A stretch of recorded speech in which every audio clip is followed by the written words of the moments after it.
August 15 ഇന്ത്യക്ക് സ്വാതന്ത്ര്യം കിട്ടിയ ദിവസമാണ്.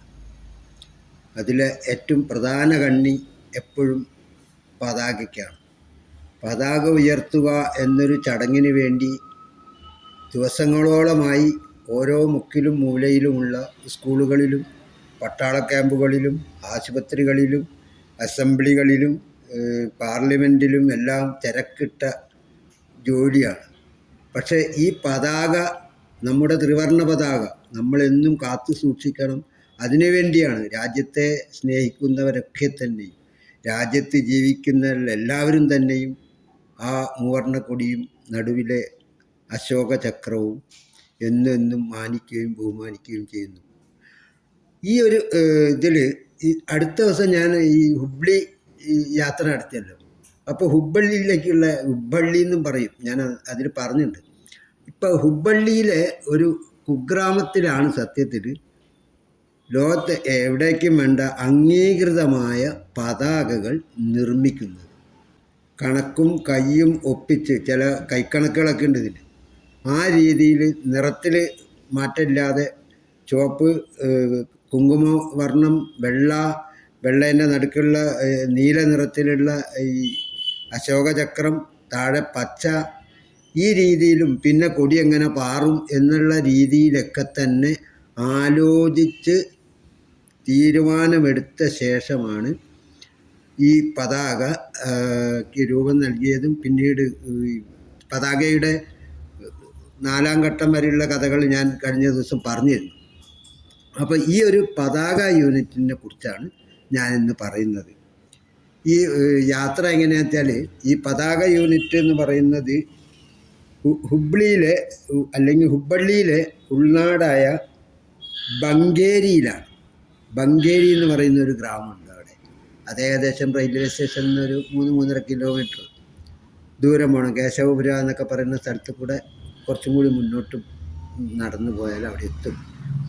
ഏക്കർ കണക്കിന് സ്ഥലത്ത് ഖാദിയുമായി ബന്ധപ്പെട്ട വ്യത്യസ്തമായ യൂണിറ്റുകളൊക്കെ പ്രവർത്തിച്ചിരുന്ന ഒരു വലിയ ഖാദി ഭണ്ഡാർ എന്നൊക്കെ പറയില്ല നമ്മൾ. അതുപോലെ ഖാദി ഗ്രാമോദ്യോഗ ഇതാണ് ഈ ആഫീസ്. ഖാദിയുടെ കീഴിലാണ് ഇതുള്ളത്. ഇപ്പോൾ ഈ ഖാദി ഗ്രാമോദ്യോഗ ഈ സ്ഥലത്ത് എന്താ പറയുക, വളരെ ചുരുങ്ങിയ യൂണിറ്റുകൾ മാത്രമേ പ്രവർത്തിക്കുന്നുള്ളൂ. ഞങ്ങൾ കാണുന്ന ഒരു ഖാദിയുടെ വിൽപ്പനശാലയുണ്ട് അഖിലേന്ത്യാ തലത്തിലുള്ള.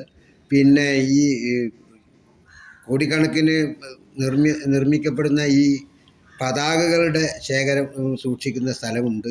കൊടി നിർമ്മാണം എന്ന് പറയുമ്പോൾ A to Z ഒരേ രീതിയിൽ എല്ലാ കാലത്തും സഞ്ചരിക്കുന്ന രീതിയിലുള്ള ഒരു പ്രവൃത്തി പഥമുണ്ട്. ബംഗേരിയിലെ ഉള്ളോട്ടുള്ള ഗ്രാമങ്ങളിൽ നിന്ന് നമ്മുടെ ഗാന്ധിജിക്കും ഏറ്റവും ഇഷ്ടപ്പെട്ട ചർക്കയിൽ പരുത്തി കൊണ്ട് നൂലുണ്ടാക്കിയ ആ നൂല് ഈ ഗ്രാമീണർ ഇവിടെ എത്തിക്കുകയാണ് ചെയ്യുന്നത്, ഈ യൂണിറ്റിലേക്ക്. അവിടെ വെച്ചിട്ടാണ് പിന്നീട് ഈ വസ്ത്രമായിട്ട്, അത് വസ്ത്രത്തിന് വേറൊരു യൂണിറ്റ് ഉണ്ട്, അത് തുണിയായി രൂപപ്പെടുത്തുന്നത് മറ്റൊരു സ്ഥലത്താണ്. അവിടെ നിന്ന് വരുന്ന ഈ തുണി പിന്നീട് ഈ ഖാദി ഗ്രാമോദ്യോഗ സംഘത്തിലെത്തിയ ശേഷം, ഈ യൂണിറ്റിലെത്തിയ ശേഷമാണ് ഈ ഖാദിയുടെ അവസാന രൂപം. കാരണം അതിലേക്കുള്ള കളറിങ് ഒക്കെ നടത്തുന്നത് ഇവിടെയാണ്. മാത്രമല്ല, അതിൽ അത്ഭുതം എന്താ വെച്ചിട്ടുണ്ടെങ്കിൽ, ഇതിനെക്കുറിച്ച് സാങ്കേതികമായ വിവരം ശേഖരിക്കാൻ അല്ലെങ്കിൽ പഠിക്കാൻ ആഗ്രഹിക്കുന്ന കുട്ടികൾക്കുള്ള ഒരു കോളേജ് ഇതിനകത്ത് പ്രവർത്തിക്കുന്നുണ്ട്. ഈ ഗ്രാമത്തിൽ നിന്ന് വരുന്ന നൂല് പിന്നീട് ഈ മറ്റേ ഇതിലിട്ട് തുണിയാക്കിയ ശേഷം അതിന് കളറ് നൽകിയിട്ടാണ് കൊടി രൂപപ്പെടുന്നത്. ഈ കൊടിക്ക് തന്നെ വ്യത്യസ്തമായ അളവുകളുണ്ട് എന്നുള്ളത് നമ്മളെ അത്ഭുതപ്പെടുത്തുന്ന ഒരു കാര്യമാണ്. അതെങ്ങനെയാണെന്ന് വെച്ചിട്ടുണ്ടെങ്കിൽ, ഏറ്റവും വലിയ കൊടി ഉള്ളത് നമ്മുടെ പാർലമെൻറ്റ് മറ്റേ റെഡ് ഫോർട്ടിലാണ്. ഡൽഹിയിലെ റെഡ് ഫോർട്ടിൽ 2 ദിവസങ്ങളാണ് അവിടെ പതാക ഉയർത്തലുണ്ടാവൽ. ഒന്ന് സ്വാതന്ത്ര്യ ദിനത്തിലും മറ്റൊന്ന് റിപ്പബ്ലിക് ദിനത്തിലുമാണ്. അപ്പോൾ ഈ 2 ദിവസങ്ങളിലും പതാക ഉയർത്തുന്നത് ഏറ്റവും മുകളിലുള്ള നമ്മുടെ പ്രധാനമന്ത്രി പിന്നീട് രാഷ്ട്രപതിയാണ്. അപ്പോൾ ഈ ഒരു ഉത്സവ ദിനമാണ് ഇന്ത്യ വിട്ടുക്കന്ന്.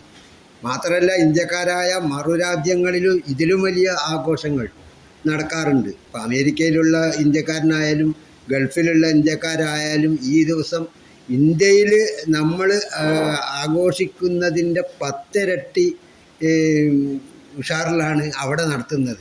പലരും നമ്മളോട് പറയാറുണ്ട്. ആ രീതിയിലാണ് ഇതിൻ്റെ ഒരു ഇത്. അപ്പോൾ തയ്യൽ യൂണിറ്റിൻ്റെ അകത്തും ഞങ്ങൾ പ്രവേശിച്ചിരുന്നു. അപ്പോൾ ആദ്യം ഇതെന്താ ചെയ്യുന്നത് വെച്ചിട്ടുണ്ടെങ്കിൽ ഇത് ഡൈ ചെയ്യുന്ന ഒരു സ്ഥലം, കളറിങ് നടത്തിയ ശേഷം നടുക്കുള്ള ഈ അശോക ചക്രത്തിന് ഒരു തരി അങ്ങോട്ടോ ഇങ്ങോട്ടോ ഉള്ള ഒരു മാറ്റോ അല്ലെങ്കിൽ ഡബിൾ പ്രിൻ്റോ ഒന്നും വരാതിരിക്കാൻ അത്രയും സൂക്ഷ്മതയോടുകൂടി ഇരുവശത്തും ഈ ചക്രം പതിയുന്ന തരത്തിൽ അതൊരു പ്രിൻറ്റിങ്, ഒരു പ്രത്യേകതരം പ്രിൻറ്റിങ് നടത്തി അത് ഒന്ന് എന്താ പറയുക, ഒന്ന് ചൂടാക്കിയ ശേഷം എടുക്കുകയാണ് ചെയ്യുന്നത്.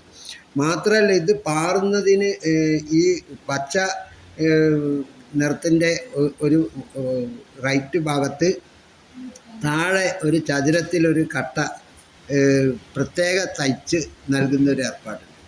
ഏറ്റവും നല്ല രീതിയിൽ ഉള്ള ഏറ്റവും അംഗീകൃതമായ പതാകകൾ അവിടെ നിന്നുള്ളത് വാങ്ങണമെന്നാണ്. എന്നാൽ ഇപ്പോൾ പല രീതിയിലും അതിലിടയ്ക്ക് ചൈനയിൽ നിന്ന് വരെ നമ്മുടെ പതാകകൾ വന്നു എന്നുള്ളതാണ് നമുക്ക് അശുഭകരമായ ഒരു സംഭവം. ഇന്ത്യയെ പ്രതിനിധീകരിച്ച് ഇവിടെ നിന്നുള്ള ഏത് സംഘങ്ങൾ ഏത് രാജ്യങ്ങളിലേക്ക് പോവുകയാണെങ്കിൽ, അല്ലെങ്കിൽ പ്രത്യേക സമ്മേളനങ്ങളിലോ അല്ലെങ്കിൽ ഈ കോമൺവെൽത്ത് ഗെയിംസ്, ഏഷ്യൻ ഗെയിംസ് പോലെയുള്ള അല്ലെങ്കിൽ ലോകകപ്പ് രീതിയിലുള്ള ടീമുകൾ പോകുന്നത് ആ സമയത്താണെങ്കിൽ പോലും ഇവിടെ നിന്നുള്ള ഈ യൂണിറ്റിൽ നിന്നുള്ള പതാകയായിരിക്കണം ഉപയോഗിക്കേണ്ടത് എന്നുള്ളത് നിർബന്ധമാണ്. കോമൺവെൽത്ത് ഗെയിംസിനാവട്ടെ ഏഷ്യൻ ഗെയിംസൊക്കെ വന്നു കഴിഞ്ഞാൽ ഈ പതാക യൂണിറ്റിലാണ് അവിടേക്കുള്ള ഈ പതാകയുടെ നിർമ്മാണം നടക്കാറ്. മാത്രമല്ല ഈ പതാക ഉയർത്തുന്നതിന് സമയമുണ്ട്, പതാക തലതിരിച്ച് കെട്ടിയാൽ അതിന് ഈ രീതിയിൽ പതാകയ്ക്കാണ് സത്യത്തിൽ നമ്മളുടെ ഒരു വലിയ എന്താ പറയുക മനസ്സ് നൽകുന്നത്. എന്തായാലും ഇന്ന് നമ്മളൊക്കെ പതാക ഉയർത്താൻ വേണ്ടി പോവുകയാണ്. അപ്പോൾ ഈ യൂണിറ്റിലെ ആളുകളെ കൂടി നമുക്ക് സ്മരിക്കണം. ആ ഖാദി ഗ്രാമോദ്യോഗ ഭവനിലെ ഇവരുടെ ഒരു നന്മയുടെ ചിത്രമാണ് നമുക്ക് ലഭിക്കുന്ന ഈ പതാക.